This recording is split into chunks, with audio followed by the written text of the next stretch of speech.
La vie d'artiste. Stéphane Fumière.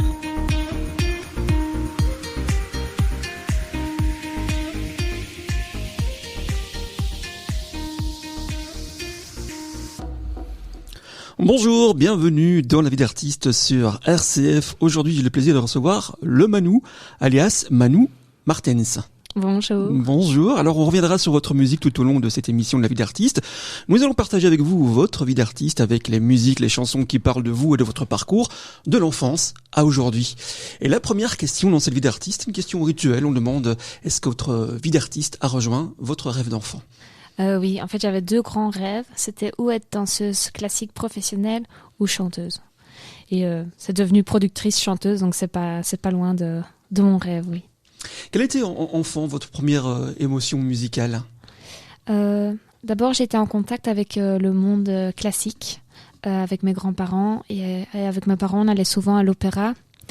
Donc, c'est surtout ça. Et puis, papa mettait aussi souvent Bach, Mozart dans la voiture. Et puis, après, une fois que l'iPod est apparu, mon papa m'avait mis des chansons que lui, il aimait bien.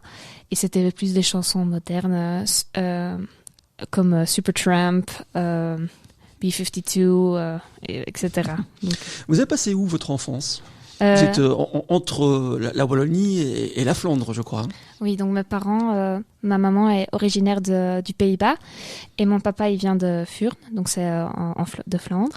Mais ils ont, pour leur entreprise, ils sont venus à Durbuy, que mes grands-parents ont commencé en 1964 et ils sont restés là-bas, donc c'est resté une entreprise familiale. Et c'est là que j'ai grandi, entourée de 3 sœurs, donc 4 filles. J'ai toujours à Durbuy et puis juste pour mes études, je suis partie plus tard, donc toujours à Durbuy. Quel enfant étiez-vous ?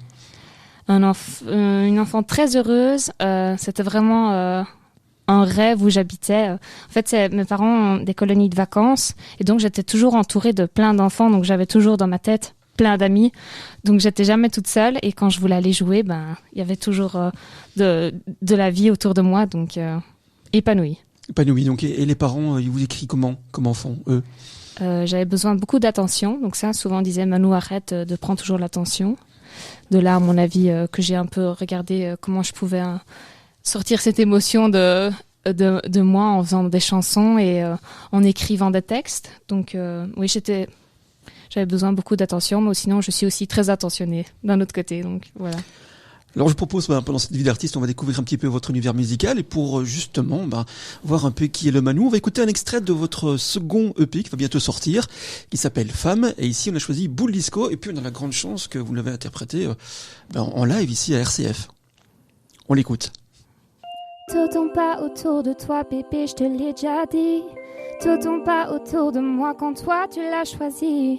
Tout tombe pas autour de toi, bébé, tu me l'as promis. Tout tombe pas autour de toi, c'est toi que je choisis. C'est un jeu de lumière pour y voir bien clair. Mélange trop c'est bleu pour embrouiller nos yeux. C'est parfois compliqué, ajoutons la fumée. Parfois un peu de brouillard, je vais jamais te dire au revoir. Boule disco, tourne en rond. Éblouis-moi avec tes cercles lents. Éblouis-moi, boule disco, tourne en rond. Éblouis-moi avec tes cercles lents. Freine pas ton cœur qui bat, le mien il bat très vite. Ton monde tourne autour de moi, c'est toi que je choisis. Guide-moi, lions nos pas en dansant toute la nuit.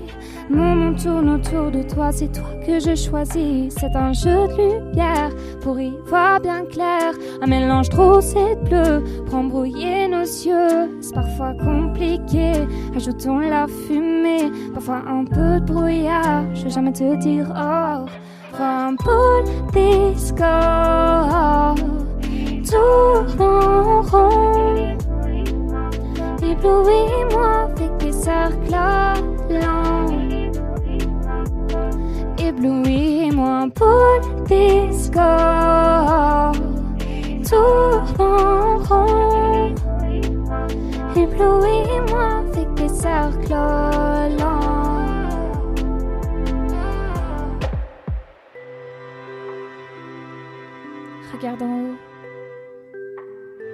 Regarde comme ça tourne. J'aimerais bien rester avec toi pour le reste de la vie. Mon cœur. Regarde comme ça tourne. Hypnotise en moi, hypnotise en moi. Boule disco. Tourne en rond. Éblouis-moi avec tes cercles lents. Éblouis-moi, boule disco. Tourne en rond. Éblouis-moi avec tes cercles lents. Éblouis-moi. C'est la vie d'artiste avec Stéphane Fumière. Voilà, donc c'était Boule Disco par le Manou, extrait d'un futur EP qui s'appelle La Femme. Racontez-nous un petit peu qu'est-ce qu'elle évoque, cette chanson. Boule Disco, c'est une chanson d'amour. J'avais le besoin de... J'étais dans une phase un peu plus expérimentale niveau sonore, donc j'allais toujours chercher les extrêmes et j'avais besoin d'un peu de calme dans ma tête et d'une simplicité. La chanson est venue parfois, on écrit une chanson comme ça en 1, 2, 3 et Boule Disco, c'était une chanson comme ça. Le pré-refrain, je l'ai écrit en une fois. Donc c'est une chanson d'amour aussi. Mon copain m'a demandé un mariage, donc toute cette période-là est très rose. Et donc voilà d'où est né Boule Disco. Et comment est né justement le processus de cette chanson? Quels sont les éléments essentiels que vous aviez intégrés pour justement... Alors à la base, c'est une chanson que j'ai écrite au piano-voix. Donc piano-voix, et en fait c'était pas encore très clair quel était le refrain. J'avais le refrain, j'avais le pré-refrain et j'avais le couplet, mais dans ma tête c'était pas très clair quelle était la logique de la structure, donc j'ai un peu travaillé sur ça, et ensuite j'ai commencé à... J'ai une petite machine chez moi d'effets de voix. Je trouve ça trop chouette. Je fais ma voix dans un effet robot, ma voix avec des harmonies. Et donc, c'était très facile. Et j'avais déjà le piano que j'avais enregistré et j'avais la voix que j'avais déjà enregistrée en vite fait comme ça. Et puis, j'ai commencé à chercher d'autres mélodies avec cette machine à voix. Et donc, il y a beaucoup d'effets. Le « ébloui, moi », un peu effet... un peu robot, ça vient de là et ça c'est resté. Puis j'ai un peu commencé à trouver d'autres couleurs grâce à cette machine effet à voix. Et puis mon copain rentrait à la maison et il dit désolé Manou, j'ai encore acheté un synthétiseur. Je suis allez, tu avais promis que tu allais arrêter d'acheter des choses. Mais il dit non mais t'inquiète, elle coûte que 100 €, donc c'est vraiment pas super cher et c'est vraiment le meilleur synthétiseur du monde, tu vas voir. Puis je vois le synthétiseur très ancien, c'est un Casio de Roland et j'écoute les sons et c'est là-dedans que j'ai trouvé le son de couplet qu'on entend. Et directement, je me suis dit, c'est parfait pour Boule Disco. Et puis, j'étais très contente qu'il avait acheté le synthétiseur. Donc, c'est un peu l'histoire de Boule Disco, ça. Quelles sont les inspirations différentes par rapport au premier EP qui s'appelait L'Homme? Est-ce qu'il y a une continuité avec La Femme ou bien c'est tout à fait différent? J'ai toujours, dans mon processus, j'ai l'impression que j'ai toujours un côté très coloré, très sage, très beau. Et puis, d'un autre côté, il faut que je cherche les extrêmes. Et j'ai toujours un peu balancé entre les deux. Et je me suis dit, pour un épée, il faut vraiment choisir une couleur. C'est vraiment important que ce soit un peu cohérent. Mais j'ai pas réussi, parce que l'épée aussi a encore des 2 couleurs. Mais je me suis dit, peut-être que c'est ça ma force. Et c'est peut-être ça aussi, moi, en tant que femme, que j'aime bien avoir deux côtés. Mais par rapport à L'Homme, donc mon premier épée, ce qui a évolué, je pense, c'est ma connaissance niveau technique, vu que je fais des études de production de musique maintenant. Allez, j'ai déjà mon diplôme. Mais à ce moment-là, quand j'étais en train de le composer, c'était en première année que j'ai écrit L'Homme. Et donc, j'avais pas encore beaucoup de connaissances. Et vraiment, pour l'épée 2, La Femme, j'arrive à programmer moi-même les instrumentales. Donc, tout ce qui est batterie, la basse, je l'ai joué moi-même. Les synthés, tout ça, j'ai un peu fait des démos moi-même. Et puis, par après, j'ai eu l'aide d'autres personnes, bien sûr. Mais je savais plus dans ma tête comment je voulais qu'il sonne complètement. On va revenir un petit peu à vos débuts. À quel moment avez-vous su que vous allez devenir chanteuse ou musicienne? Quel était le moment, le déclic, le moment qui vous a fait basculer vers la musique? J'avais reçu de mon papa pour ma première communion son synthétiseur. Et là-dessus, il y avait un petit bouton qui s'appelait démo. Et il y avait 16 démos que tu pouvais faire. C'était des chansons que tu pouvais faire du synthétiseur. Donc, c'était des exemples de ce que le synthétiseur pouvait faire. Voilà. Et sur chaque démo, j'avais écrit une chanson. Et une des chansons, je l'avais choisie pour la chanter pour la fête des mères. C'était la surprise. Et c'est là que mes parents ont dit, bon, elle a quand même un peu de talent et elle se bouge quand même niveau ça. Donc après, j'ai pu avoir des cours de chant et puis tout a commencé à rouler. Sur quoi avez-vous commencé à écrire et quelle était éventuellement votre première chanson et qu'est-ce qui se passait d'important pour vous à ce moment-là? C'était des chansons... pas très logique en fait, parce que je pourrais en chanter une maintenant. C'était 2 par 2, 2 amoureux, 3 par 3, 3 petits chats. Je sais pas pourquoi les chats étaient dans la chanson, mais c'était une chanson d'amour et j'ai l'impression que la façon dont j'écrivais, c'était juste, je voulais être un peu poète, mais j'ai jamais été très douée dans la langue française, même cours de français, j'avais toujours des échecs et j'avais toujours des secondes cesses en français. Donc tout ça, m'exprimer, c'était toujours très difficile, surtout à l'écrit. Et donc, le fait que je voulais être auteure-compositrice, c'était un peu difficile dans ma tête. Et je vois aussi dans mes textes qu'il y a une grande évolution et que j'ai beaucoup travaillé pour acquérir tout ça. Et oui, qu'en fait, j'écrivais mes chansons à ce que je pensais. Donc, toutes les secondes, j'avais une autre idée et il n'y avait pas de logique, en fait. Quelles ont été plutôt les rencontres artistiques qui vous ont permis d'évoluer dans la musique? Est-ce qu'il y a quelqu'un en particulier, justement, qui vous a un petit peu mis le pied à l'étrier, vous a fait avancer, qui vous a encouragé? Niveau secondaire, j'aimais bien un peu tout ce qui passait à la radio, tout ce que mes copines écoutaient, je trouvais ça cool aussi. J'avais un coup de cœur pour Daft Punk et puis après j'ai eu la dubstep, la drum and bass et puis surtout, je pense, l'émotion que j'ai ressentie peut-être la première fois que je pouvais aller à une fête et que tu sens sur la fête les basses et tu dis waouh, comment l'émotion que ça te fait de sentir ces battements de cœur super intenses. Donc ça, je pense, les premières fêtes. Et puis, à mes 16 ans, je devais avoir 16 ans pour pouvoir partir en festival. Et une fois que je suis arrivée dans le monde du festival, j'ai vu la musique, c'était tellement varié et qu'il y avait tellement de couleurs. Et c'était très difficile pour moi de me voir dans une catégorie parce que j'aimais bien beaucoup de choses. Et sinon, un concert qui m'a marqué en particulier, c'était... j'allais avoir 18 ans et juste pile à mes 18 ans, à minuit, j'ai vu James Blake à Pukkelpop. Et ça m'a mis dans tous mes états. Là, j'ai su, c'est ça que je dois faire. Quelle est votre méthode justement pour trouver l'inspiration, pour faire naître la musique? Qu'est-ce que vous allez chercher en vous pour J'aimerais bien parfois que ce soit un peu plus productif parce que je me trouve surtout un peu fainéante sur ce coup-là. Et on dit souvent la créativité, ça vient quand ça vient, mais je pense qu'il faut quand même apprendre à travailler ça pour que ça devienne quelque chose de régulier. J'ai envie d'en faire mon métier, donc il faut que j'arrive à trouver un peu plus en rythme dans la création parce que sinon j'écris 2 chansons par an et c'est pas énorme. Si ça venait naturellement, mais je pense qu'il faut apprendre à booster ça et je suis sûre qu'il y a d'autres artistes aussi qui vont se reconnaître dans ce processus. Qu'est-ce qui vous rend curieux dans la musique? Qu'est-ce qui vous fascine? Je pense, quand j'entends une chanson, je me dis, mais pourquoi est-ce que j'aime bien cette chanson-là? Et le fait de se poser cette question-là et d'essayer d'analyser un peu la chanson, ça va te permettre aussi à toi-même en tant qu'artiste de voir, ok, ces choses-là, ça me fait vibrer. Et c'est ça que je dois faire aussi. Donc c'est un peu une auto-analyse des choses qu'on aime. Et qu'est-ce qui ressort de vous, de votre caractère dans votre musique? Quels sont les traits qu'on peut retrouver dans votre musique? Être cash, je pense, niveau texte.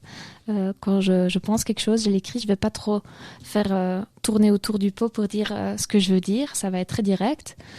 Parfois la simplicité et parfois très complexe. Donc il y a un peu, comme j'ai déjà dit, les deux côtés ressortent souvent. Et beaucoup de chansons d'amour. Les choses que je vis de tous les jours. J'aime bien aussi... quand on voit l'homme, c'est un épée beaucoup plus sombre. Mm-hmm. Et maintenant, pour la femme, ça va être quand même un peu plus... Vu que j'ai grandi aussi, je pense ce qui m'entoure et l'évolution de moi-même en tant que personne, ça se voit aussi dans mes textes que je m'apprécie plus. Mm-hmm. C'est ça, qu'est-ce que vous avez découvert sur vous à travers votre musique? Est-ce qu'il y a l'évolution par rapport à vous en tant que femme, puisqu'on parle justement du prochain album qui s'appelle Femme, est-ce que ça se traduit dans le prochain album? Oui, très fort. C'est un peu, moi, en tant que femme, trouver ma place dans le monde en entier. Je trouve que c'est pas facile en tant que femme, et surtout quand j'étais en études en production, c'est un monde très masculin et c'était pas toujours facile de trouver ma place. Donc ça, j'en parle beaucoup, d'une pression que je ressens, que je dois toujours prouver, que je dois tout faire x2, alors que les hommes, parfois, il suffit d'être là et c'est assez. Donc ça. Et aussi en tant que femme dans mon corps, genre m'aimer comme je suis, Manu, avec 2 bras, 2 jambes. Et aussi la femme en couple, que je trouve ça pas facile non plus. Il y a beaucoup de débats autour de la femme, qu'elle doit pas spécialement être à la maison pour nettoyer, ou tous ces trucs-là. J'essaie de lire et d'évoluer, mais j'essaie de trouver ma place aussi dans le couple. Et c'est pas toujours facile. J'ai envie d'être indépendante, mais il faut penser à 2. On est 2 dans un couple, donc on ne sait pas tout faire comme on le veut. Il faut parfois un peu mettre, je sais pas, en néerlandais on dit du vin dans de l'eau. De l'eau dans son vin, ouais, effectivement. Oui. Mais justement, par rapport à la musique, comment la musique peut vous aider à ça, par rapport à l'émotion musicale que vous jouez? Est-ce que c'est là-dedans que vous allez rechercher l'énergie, l'idée, la façon d'être peut-être aussi avec les autres? Oui, et souvent en fait, je me surprends moi-même d'écrire parfois des textes, et puis on me dit en fait tu faisais référence à cette situation-là. Je me dis non, pas du tout, et puis je relis mon texte, je dis en fait oui, c'est exactement ça que je veux dire, mais je l'avais pas compris par moi-même, donc je me surprends moi-même en fait. Comment est-ce que vous voyez évoluer votre style? Est-ce que ça va grandir avec la femme qui est en vous? On rappelle, vous avez 25 ans, donc vous êtes encore toute jeune, il y a encore plein de choses à voir dans la vie. Est-ce que votre style va évoluer aussi avec votre maturité, avec les personnes que vous allez côtoyer? Oui. Ou alors vous allez garder le même aspect musical? Oui, je pense que l'environnement a beaucoup d'impact sur moi dans la façon de penser, de voir les choses, et donc d'office, vu que j'ai écrit mes textes, mes idées, ça reflète d'office. Parce que l'homme, c'était un peu insecure, genre j'étais un peu timide, je venais d'arriver à Gand, la première année que tu pars de chez toi, c'est quand même pas évident, je trouvais, se retrouver toute seule, la solitude, entourée de beaucoup de garçons, tout le monde a un grand caractère, c'est un milieu artistique, alors parfois on piétine sur ton cœur, alors parce que c'était tes textes que tu avais écrits et que c'était tes idées, mais puis après, oui, c'est pas facile, donc l'homme était très la recherche de ma place surtout, et maintenant la femme, c'est vraiment j'ai trouvé ma place et je mérite ma place, donc c'est plus assumé. Peut-être pour le futur, je sais pas ce qui va arriver, on verra bien. Je pense il y aura de votre texte. Le visuel pour les artistes est très important. Est-ce que par là aussi justement il y a un biais qui va vous faire découvrir différentes? Oui, le visuel c'est très important. Par exemple pour Boule Disco, j'ai choisi pour la simplicité, c'était une chanson simple, je me suis dit on va faire un clip simple, parfois il faut pas réfléchir trop, parce que c'est vrai que les visuels sont très importants, mais parfois on se perd aussi un peu trop dans des idées qui ne sont pas nécessaires. Alors j'ai choisi la simplicité, mais pour le prochain single qui va sortir, là j'ai vraiment travaillé avec toute une équipe qui m'a aidé à créer ce que j'avais écrit dans mes textes. C'est la chanson sera perfection. Et il y a eu vraiment un grand travail niveau visuel. Donc j'espère que ça va aussi parler à un public encore plus large que Boule Disco. Quel est l'instrument de musique auquel vous vous identifiez le plus? La voix d'office. Et surtout en tant que productrice, je trouve que c'est un peu ma force. À l'école, tout le monde disait toujours, alors tu fais production, et alors ton instrument principal c'est quoi? Alors il y en a un qui c'était la guitare, le piano, la batterie, et moi j'étais la seule qui disait la voix. Et ça, il n'y a pas souvent ça. Mais bon, je pourrais peut-être un peu travailler plus le piano. Je sais jouer un peu de piano et je sais jouer un peu de guitare, mais c'est pas fantastique. Je devrais un peu plus travailler là-dessus. Mais ce que je préfère vraiment, c'est juste ma voix et l'utiliser dans l'ordinateur pour être productrice, créer des beats, des sons, des sonorités un peu atypiques avec la voix. On peut faire des cool choses. C'est ça, on va revenir un petit peu plus sur la création. Quels sont les éléments essentiels que vous mettez dans votre musique, et peut-être comment est-ce que vous commencez à la créer? On parlait d'instruments, est-ce que c'est plutôt votre voix qui sert d'instrument pour créer vos musiques? Les textes, les paroles, qu'est-ce qui vient en avant pour vous dans la création? J'aime bien ou alors ce sera piano-voix, que j'ai une idée, que je vais commencer comme ça. Ou alors parfois si je cherche l'inspiration, c'est que j'ai trouvé quelques accords, je les mets dans l'ordinateur et puis je branche mon micro dans mon interface et puis je commence à raconter n'importe quoi et un peu improviser. Et souvent, je mets de l'autotune très fort parce que comme ça, je trouve des mélodies différentes que je trouverais moi-même. Et ça m'aide beaucoup pour trouver des mélodies. Quelles sont les personnes avec qui vous aimeriez bien travailler et qui pourraient justement apporter quelque chose dans vos compositions, dans vos textes, dans vos émotions, dans votre travail? La liste est longue. Oui. International, James Blake, vu que c'est mon grand coup de cœur. Ou sinon, il y a tellement d'artistes et de producteurs super intéressants en Belgique. Déjà, juste pour La Femme, j'ai fait mixer tout l'EP chez Jean Greenhouse et j'ai appris énormément de lui. J'ai passé juste 3 jours à côté de lui à regarder, mais juste la manière de fonctionner, les choix qu'il fait, c'est un peu un producteur-mixeur parce qu'il remplaçait aussi certains éléments qui disaient c'est pas assez fort, tu peux y aller plus. Donc déjà pour l'épée La Femme, j'ai déjà fait appel à beaucoup de gens que je rêvais de travailler avec. Et sinon pour le futur, j'aimerais bien une fois faire un featuring avec une artiste féminine. J'aime beaucoup Tessa Dixon qui est de Bruxelles aussi. Charles qui vient de sortir aussi un single qui est vraiment vraiment très bien. Elle a une voix exceptionnelle. Ou sinon en tant que producer, il y a Yellow à Anvers qui est un très cool producteur. Jasper Steverling, il y a tellement de gens. Donc on a parlé de production, ce qui m'amène à vous dire que vous avez vous-même un studio de production, vous produisez des artistes. Vous appelez ça plutôt un centre créatif. Parle-moi un petit peu justement de la genèse de ce projet et puis peut-être un petit peu quelles seraient les envies et comment ce projet pourrait se développer. Donc l'idée est venue, vu que je fais des études de production, on devait aussi faire des stages. En fait, l'idée de notre studio, il s'appelle Durbuy Music et on a choisi Durbuy Music parce que ça fait Domine et Manu. Manu, c'est moi. Et Domine, c'est mon fiancé. De là, et ensemble, il est aussi producteur. On s'est rencontrés à l'école et ensemble, on a eu cette idée de studio. Et vu tous les deux, on a fait beaucoup de stages dans divers studios, on a vu les forces et les défauts peut-être aussi de studio. Et je pense que tout le monde aujourd'hui à la maison peut créer une base très intéressante pour pouvoir composer. En ville, j'ai beaucoup d'amis qui ont des petits studios. Il suffit d'un bon casque comme j'ai ici sur ma tête, l'ordinateur, un programme comme Logic, Ableton ou même GarageBand qui est gratuit sur MacBook. Mais nous, on voulait plus les sortir d'un environnement et c'est pour ça qu'on l'appelle un centre créatif parce que on veut faire venir les gens dans la nature en fait et il n'y a pas qu'un grand studio mais il y a plusieurs places pour que les gens puissent se rencontrer. Et donc je vais un peu plus précisément expliquer que donc on a Creative Rooms et ça c'est une petite pièce comme un peu dans ton home studio à part que tu as la vue sur l'Ourthe, sur la nature. C'est magnifique effectivement. Ouais. Donc il y a juste une table comme ici, 2 baffles et un interface pour enregistrer et puis tu peux aller dans une pièce à côté qui est un peu la pièce magie parce que là il y a plein d'instruments inspirants, donc il y a plein de micros différents que tu peux tester pour ta voix, il y a des synthétiseurs pour tous les goûts, il y a des percussions, il y a des batteries, il y a des basses, il y a des amplis, donc c'est un peu le but qu'ils aillent chercher le matériel qui leur intéresse et qu'ils le ramènent dans leur creative room avec la vue sur l'Ourthe. Donc normalement c'est juste focus musique et nature et c'est comme ça que j'espère qu'on écrit des hits.